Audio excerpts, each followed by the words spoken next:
Climate change today poses some of the most serious risks to agricultural production, food security, and the state of the world's natural resources.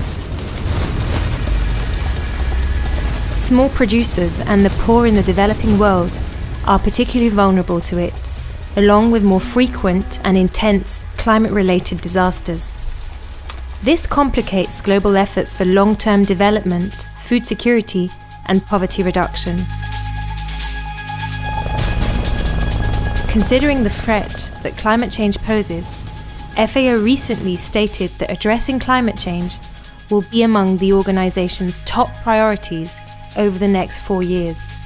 Adaptation of food production and livelihood systems to climate change will naturally have to be a large component of global development efforts. At the same time, the agriculture, forestry, and land use sectors account for 24% of global greenhouse gas emissions. Therefore, climate change mitigation must also be prioritized by these sectors.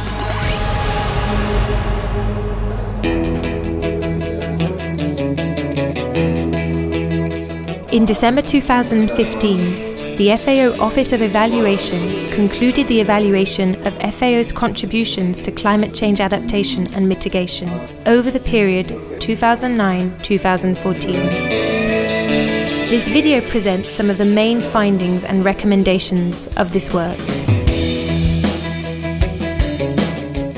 The focus was on results at country level, and the evaluation examined a sample of projects in 11 of the most vulnerable countries to climate change across the developing world, according to the Notre Dame Global Adaptation Index. The study also covered the organization's engagement in global level dialogues. The team used a variety of methods for data collection and analysis and interviewed over 500 stakeholders. I think the evaluation gives us a big chance, particularly because our members, the member states that we service, are behind them. It gives us a very good understanding what FAO has been doing in the past, and out of that we can very clearly identify what we did right and where we can further improve.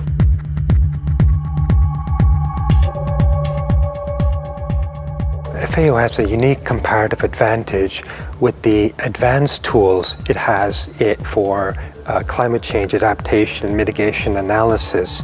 And these tools have helped developing countries to strengthen their monitoring and knowledge systems for climate change adaptation and mitigation. These tools have also helped to understand the possible impacts of climate change and where greenhouse gas mitigation can be achieved. These tools were particularly of value when they were tailored to country contexts and when they were picked up by development investment partners such as the World Bank in their projects, and that allowed for a much further and wider impact for FAO. Government ministries and partner institutions in the 11 focus countries have found FAO's climate change-related data and tools to be of substantial quality. Another strength of FAO, it lies in its position as a neutral and trusted facilitator, but also an agency with the technical expertise.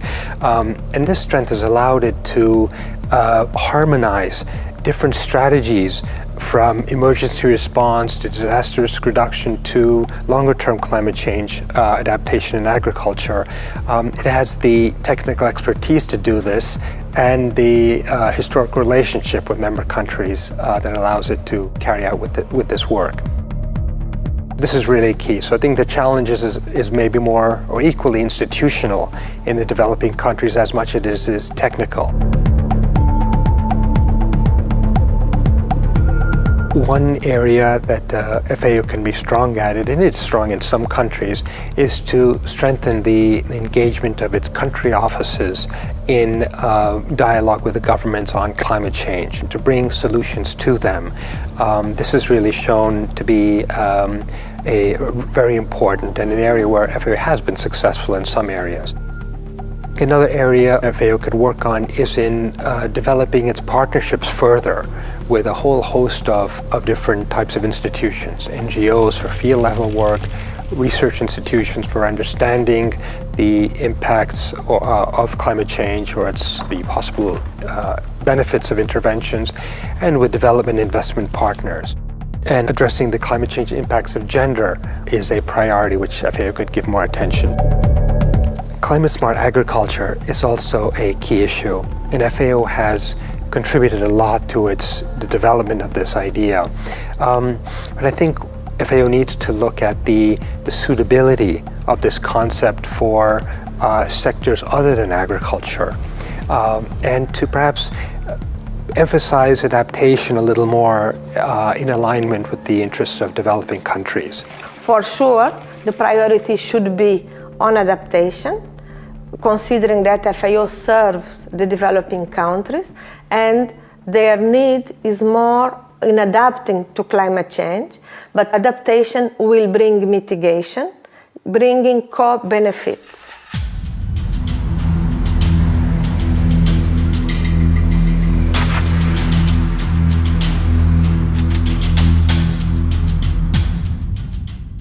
Well, following up on both the strengths and the challenges of FAO, I would say perhaps the main recommendation the evaluation makes is for FAO to begin with developing a climate change strategy, or even more of a concrete work plan of where exactly it will work, what kinds of interventions would assist most based on its comparative advantages, and meeting that or sort of fulfilling that recommendation could also allow it to address a number of other recommendations in the report. For example, the analysis that would be done for the strategy or work plan could also allow it to identify partners, to determine which country offices need to be strengthened for engagement on climate change, in climate change dialogue at the member country level. We had two major international instruments agreed. One, the Sustainable Development Goals, and second, the Paris Agreement on climate change. And for both, we need to now actively go out to the international community and explain the central importance of agriculture as a part of the solution. So I think this recommendation is also something that we should take at heart here at FAO. The recommendations suggest a number of different kinds of mainstreaming capacity development in FAO's work with the member countries, mainstreaming climate change adaptation and mitigation to a basic level in all of our development and natural resource management work, and finally providing improved guidance on the distinctions between emergency response, disaster risk reduction, and longer-term adaptation work.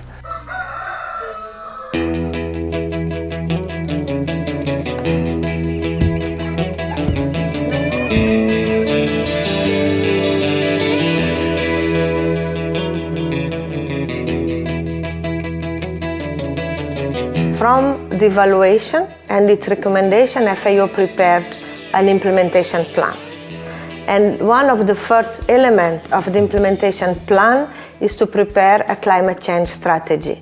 We will define what is FAO vision on climate change, how FAO could be serving and supporting the member countries in implementing climate change strategy and policies, and more than that, how we can have an integrated approach to climate change. We hope that we'll be having a draft of the strategy to be finally approved by the Council in December 2016. FAO has much to offer for tackling climate change as it relates to the agricultural sectors and food security, and it is hoped that these recommendations will help the organisation to realise more of its potential.